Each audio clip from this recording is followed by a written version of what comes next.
অবশ্যই আমাদের ইনশাআল্লাহ পাস করাতে হবে। অবশ্যই বলি, কারণ আমরা বিএনপি করি, আমরা বিএনপি কে ভালোবাসি, আমরা বেগম খালেদা জিয়াকে ভালোবাসি, আমরা জনাব তারেক রহমানকে ভালোবাসি। বিএনপি আমাদের দল, আমরাও বিএনপি করি।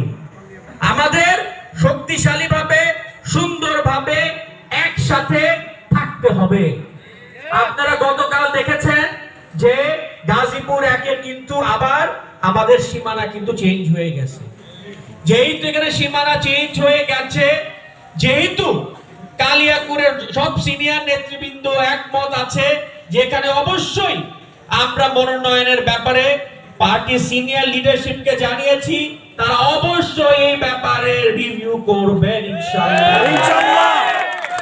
আপনারা জানেন যে আমরা ঐক্যবদ্ধভাবে সুন্দরভাবে সঠিকভাবে একসাথে আমাদের সকলকে থাকতে হবে। কেন?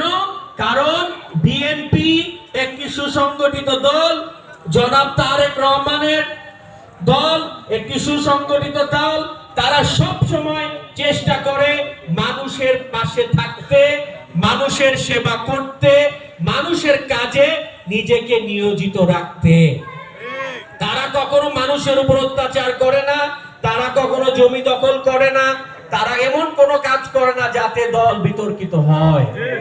তাই আমার কর্মী ভাইদের উদ্দেশ্যে আমরা বলবো যে আমাদের সকলকে ঐক্যবদ্ধ থাকতে হবে। আমরা সকলেই জনাব তারেক রহমান সাহেব অতি শীঘ্র বাংলাদেশে আসবেন। উনি বাংলাদেশে আসার পর উনি যেই সিদ্ধান্ত দিবেন আমরা অবশ্যই সেই সিদ্ধান্ত মেনে নিব। কিন্তু যেহেতু এখানে অনেক বিষয় বিতর্ক আছে, যেহেতু এখানে নমিনেশনের ব্যাপারেও প্রচুর বিতর্ক আছে আপনারা জানেন, সেই বিতর্ক দূর করার জন্য আমাদের অপেক্ষা করতে হবে। বাংলাদেশ জাতীয়তাবাদী দলের নমিনেশন তখনই হয় যখন তার চিঠি দলের যিনি প্রধান তিনি সই করে, যখন চিঠিটা প্রদান করেন তখনই তাকে অফিশিয়ালি নমিনেশন দেয়া হয়, তার আগে অফিশিয়ালি নমিনেশন দেওয়া হয় না। তাই আপনাদের কাছে আমার আবেদন থাকবে, আপনাদের কাছে আমার নিবেদন থাকবে, আমাদের বিচলিত হওয়ার কোনো কিছু নাই। আপনারা দেখছেন কালিয়াকুরের গাজীপুর একের বিভিন্ন এলাকায় বিভিন্ন রকমের বিক্ষোভ চলছে। এই বিক্ষোভ কেন্দ্র থেকে অবজার্ভ করা হচ্ছে, সিনিয়র নেতৃবৃন্দরা অবজার্ভ করছেন এবং অবশ্যই অবশ্যই কালিয়াকুরের মানুষ, কোনাবাড়ির মানুষ, কাশিমপুরের মানুষ, বাসনের মানুষ যেই আকাঙ্ক্ষা তাদের মনে আছে, তারা যেই জিনিস চায়, আমি আপনাদের দায়িত্বহীন ভাষায় বলতে চাই আমাদের নেতা জনাব তারেক রহমান সাহেব ইনশাআল্লাহ সেই জিনিসই করবেন। আমি আপনাদের কাছে আরো বলতে চাই যে আসুন আমরা সুসংগঠিতভাবে সুন্দরভাবে একসাথে থেকে আমরা দলের জন্য কাজ করব ইনশাআল্লাহ। আমরা কোনো বিষয় উতলা হব না, আমরা কোনো বিষয় বিচলিত হব না। আমাদের সবাইকে একসাথে তারেক রহমান সাহেবের হাতকে শক্তিশালী করতে হবে। ওনার হাতকে শক্তিশালী করা মানে হচ্ছে বিএনপির হাতকে শক্তিশালী করা। আমি আপনাদের কাছে আরো বলতে চাই, গত রবিবারে অতর্কিত সন্ত্রাসী হামলায় যারা আহত হয়েছেন তাদের সকল চিকিৎসার ব্যবস্থা সহ যা যা করবে অবশ্যই আমরা করব। আমরা সকলেই বিএনপি পরিবার, আমরা কখনোই মাঠ ছেড়ে যাব না। আমরা সকলে একজন আরেকজনের ভাই, সকলেই আমার ভাই। কালিয়াকুর, কোনাবাড়ি, কাশিমপুর, বাসনের সব মানুষ আমাদের ভাই বোন। আমরা সকলেই একসাথে থাকবো, আমরা সকলেই সম্মিলিতভাবে চলবো, আমরা সকলেই সঠিক সিদ্ধান্ত সঠিক সময় নিব ইনশাআল্লাহ।